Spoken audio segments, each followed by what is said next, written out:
দীর্ঘ 1 থেকে 1.5 বছরের টিভি সিরিয়াল বা থ্রিলার সিরিজ যেটাই বলি না কেন সেটা সমাপ্তি ঘটিয়েছেন তামিম ইকবাল খান। অবশেষে ইন্টারন্যাশনাল ক্রিকেট থেকে রিটায়ারমেন্টের ঘোষণা দিয়েছেন তামিম। এটা তো অনেকেই জেনে ফেলেছে যে তামিম ইকবাল ইন্টারন্যাশনাল ক্রিকেট থেকে রিটায়ারমেন্ট নিয়ে নিয়েছেন। এখন হয়তো অনেকেই একটু অবাক হয়েছে যে আমি কেন টিভি সিরিয়াল বা থ্রিলার সিরিজের শব্দ উচ্চারণ করলাম, কেনই বা করবো না। তামিম ইকবাল তো লাস্ট 1.5 বছর যাবৎ আমাদেরকে এই টিভি সিরিয়াল বা থ্রিলার সিরিজই দেখিয়েছে, ফিরবেন বলে ফিরছিলেন না, এখন এসে শেষমেশ অবসর নিয়ে নিয়েছেন। তো যার কারণে যে অবসরটা নিয়েছেন কোনো ফিলিংসই কাজ করছে না আমার মধ্যে। হ্যাঁ, ফিলিংস কাজ করেছিল তিনি যখন প্রথমবার রিটায়ারমেন্ট নিয়েছিলেন। আমি 1 সপ্তাহ যাবৎ নিজেকে মানাতেই পারছিলাম না যে তামিম ইকবাল রিটায়ারমেন্ট নিয়েছে। পরে যখন তামিম ইকবাল কামব্যাক করেছেন এতটা খুশি হয়েছি যেটা বলার বাইরে।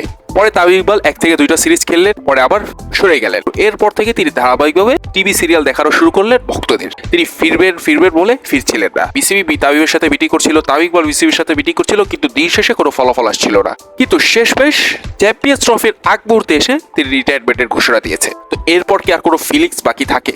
তো যার কারণে এই রিটায়ারমেন্টের খবর শুনে কোনো ফিলিংস কাজ করেনি, বরঞ্চ আরো রিল্যাক্স ফিল হচ্ছে যে আর তামিম ইকবালের অপেক্ষা করা লাগবে না।